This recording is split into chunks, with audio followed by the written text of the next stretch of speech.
Yeah, I know lawsuits after a plane crash isn't exactly breaking news, but what is breaking news is that it took this long before we heard about them. But nevertheless, they're here, and I've got all the details for you. Next on Maximus.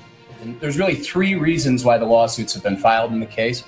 First and foremost, we're looking for answers and accountability. We're trying to find out why it is that this happened and to put the families in charge of having power to try to uncover and figure out what it is that went wrong to cause this crash. They're looking for reform that leads to prevention to make sure that no other individuals have to die in vain like their loved ones did.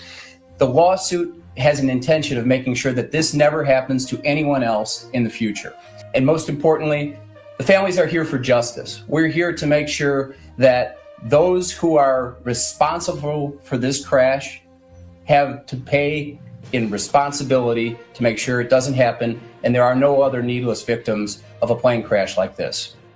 So that was attorney Bradley M. Cosgrove, a partner with Clifford Law Offices along with victims' families on Wednesday, December 3rd at a press conference announcing that the families of those killed in the November 4, 2025 UPS plane crash have filed a lawsuit against UPS, Boeing, General Electric, and others. The crash resulted in 14 total deaths on the ground, including 3 crew members on the plane. But now local Louisville, Kentucky Sam Aguiar is teaming up with Chicago-based law firm Clifford Law Offices with founding partner Robert A. Clifford in this wrongful death lawsuit. And if that name Robert Clifford sounds familiar, well, it should, because Robert A. Clifford is probably the richest trial lawyer billionaire on earth. His firm has represented more cases over the last 50 years, bringing in billions of dollars and more settlements than any other law firm in the world. However, the Clifford Law Firm's bread and butter is aviation crash lawsuits. Most recently, his firm represented the Boeing MAX crash victims' families. But this latest UPS suit has a special significance for Robert A. Clifford, because back in 1979, one of the first ever air crash settlements he was a part of right out of school was the 1979 American Airlines DC-10 crash in Chicago, where not coincidentally that DC-10 had an engine ripoff on takeoff just like the UPS MD-11 in Kentucky. So naturally, Robert Clifford was going to be the man for this job. Also, in addition to such cases as the Johnson & Johnson talcum powder lawsuit and the OxyContin lawsuits, he also helped advise the September 11th Victim Compensation Fund. And Clifford has represented plane crash victims' families for more than 4 decades. But back to the UPS case. The plaintiffs' law firms filed the 2 suits on Wednesday, December 3rd in Kentucky State Court on behalf of families who lost loved ones when the MD-11 crashed shortly after takeoff into a nearby industrial park.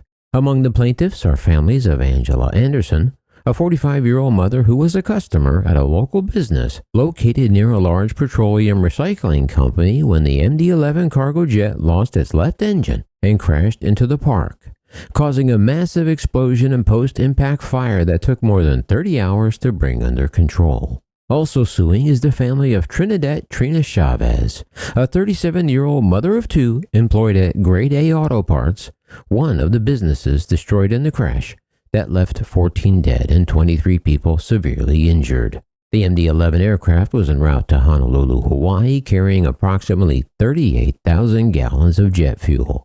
The lawsuit alleges negligence and wrongful death, among other allegations, against UPS, UPS Air, and also names General Electric, the engine manufacturer, Boeing, which acquired McDonnell Douglas, the original manufacturer of the MD-11, and VT San Antonio Aerospace Incorporated, the company responsible for certain inspections and maintenance before the crash. Bradley M. Cosgrove, a partner at Clifford Law Offices, highlighted the extensive impact of the fatal crash, saying that when an engine detaches from a large cargo jet during takeoff and the aircraft bursts into a fireball visible for miles, an entire community is affected. Innocent lives are lost, leaving deep holes in families.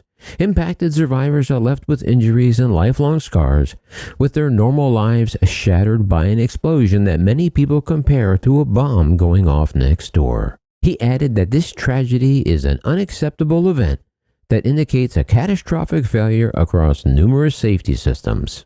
Among some of the charges in the lawsuit, the plaintiffs claim that the defendant, UPS, breached its duties of reasonable care in one or more of the following ways.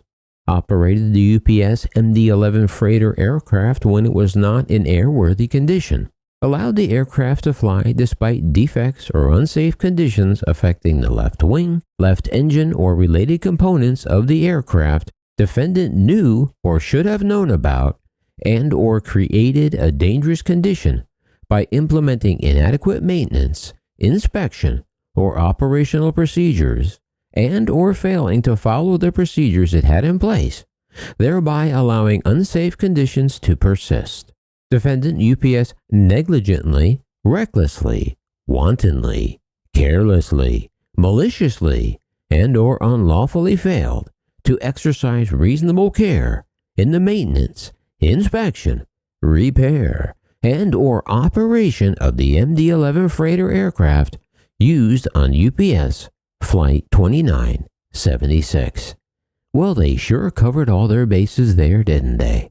But early expert analysis suggests the MD-11's catastrophic engine pylon separation may reflect broader industry practices that extend component lifespans and stretch inspection intervals, decisions which veteran aviation attorney Robert A. Clifford says can put profits before safety. Clifford, who is serving as lead counsel in the Boeing 737 MAX 8 crash litigation, noted that when he heard the news that an engine had detached from a cargo jet, he immediately thought of the 1979 crash at Chicago's O'Hare Airport of an American Airlines jet, where a left engine detached shortly after takeoff, killing all 271 on board and 2 on the ground. Clifford said, "I worked on those very sad cases for years, and we got answers for families who deserve justice." And he mentioned the NTSB report released on 20 November that indicated early findings of fatigue fractures in bolts and locking devices on the 34-year-old aircraft, raising serious technical questions for investigators. And Clifford noted that the report reveals an extreme similarity between the crash in Louisville and the May 1979 DC-10 American Airlines crash in Chicago. But he adds what's new about this case is the age of the aircraft suggests that this plane was old, tired, and well beyond its useful life, certainly triggering questions about profit over safety. NTSB investigators examined debris scattered across a 1-mile area. The plane's black boxes were recovered and are included in the investigation. Clifford said the aviation industry needs to learn not to repeat its mistakes.